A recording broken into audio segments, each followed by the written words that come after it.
So we have reached the end of this Comic-Con CW News Roundup series, and we're concluding with Arrow. Now, this may actually not be the last episode. I'm thinking of doing one on Black Lightning, maybe. So tell me in the comment section below of this video if you guys would like to see one on Black Lightning, which is of course the new CW superhero show coming, I think in 2018.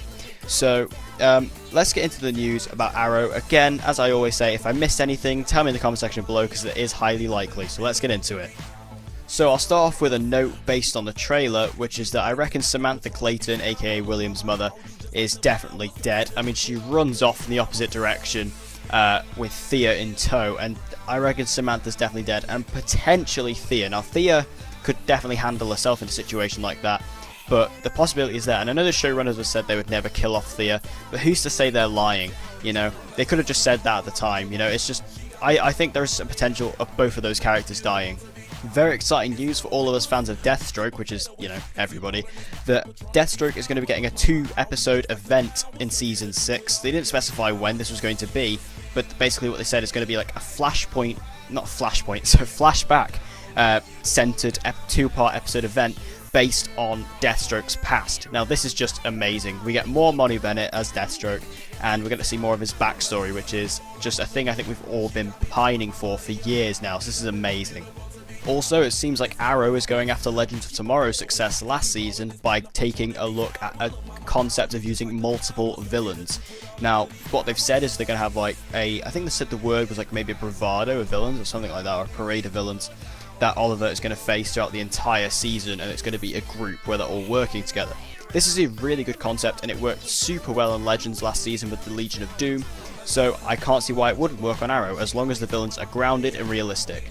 Sticking with the topic of villains, however, one villain they did confirm is that Richard Dragon is going to be a part of that group, potentially the leader. And I think this is great. It seems like they're going to be doing a different interpretation of Richard Dragon. He's not going to be exactly from the comics, but he's going to be more of a crime boss more than a, you know, sort of martial art focused vigilante. I'm sure he's going to have the martial art stuff, of course, but he's going to be more of a grounded, realistic take on Richard Dragon, which is good for a show like Arrow, of course. Also, Michael Emerson, who is of course from Lost, has joined the cast of Arrow as another one of these villains. They didn't specify, it was Mark Guggenheim who said this, and he didn't specifically specify who this character was, but what we do know is that he's a villain among this team of villains who Oliver is going to be facing next season. And Michael Emerson is a pretty good actor. You know, I'm sure he was going to do great in this role, and I'm just interested to see which villain they're actually going to go for with this character and with this actor. Bit more of a weird topic here, but Mark Guggenheim also confirmed that Risa the Maid is coming back for Season 6. So if you don't remember, Risa the Maid was the maid within Queen Mansion in Season 1, and we haven't seen her since Season 1. And she's coming back in Season 6. I don't know what this means or what she's going to be doing, but hey, she's coming back.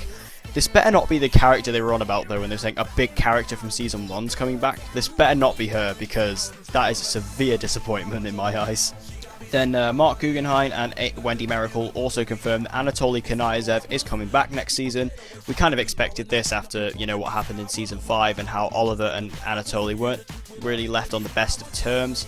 Maybe Anatoly's going to come back as KG Beast and, you know, be part of that bravado of villains. I think that'd be a great idea. That links back into the Bratva and the family tone that Arrow's going for. So, yeah, I think Anatoly, we're all happy to see him back. We all love David Nichol.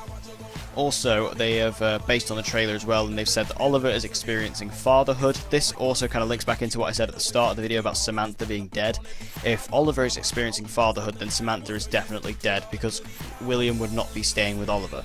My only thing is, maybe if they're going to change his name again, please just change it to Connor. It doesn't even have to necessarily be Connor Hawke, just Connor Queen would be fine, as long as it's Connor, and then we can build something up. I have an idea for this though, and I'm going to make a video on it later, so stay tuned for that. They also confirmed that flashbacks will be coming back and focusing on certain characters that are not Oliver. Now this is something I predicted a while back, and something I'm actually quite happy about, as it's going to expand the backstory of some characters we've known for some years now. I'm hoping we get a lot on Diggle. This also links back into this Deathstroke, you know, flashback series we're going to be getting. So yeah, very excited about these, and it's something I did predict and something that I think fans of Arrow have wanted for a long time. So tell me in the comment section below what you thought about all this news coming out of Comic-Con for Arrow Season 6. I'm very much looking forward to this season. I thought the trailer was great. The trailer grew on me. I wasn't the biggest fan of it when I first watched it, but then as I've watched it loads more times, it's grew on me a lot more. Also, tell me if you'd like to see a video of this style for Black Lightning. I'm thinking of doing that. And also, as I said like a minute ago, I'm going to be doing a video about a theory to do with Connor Hawke. So stay tuned for those videos.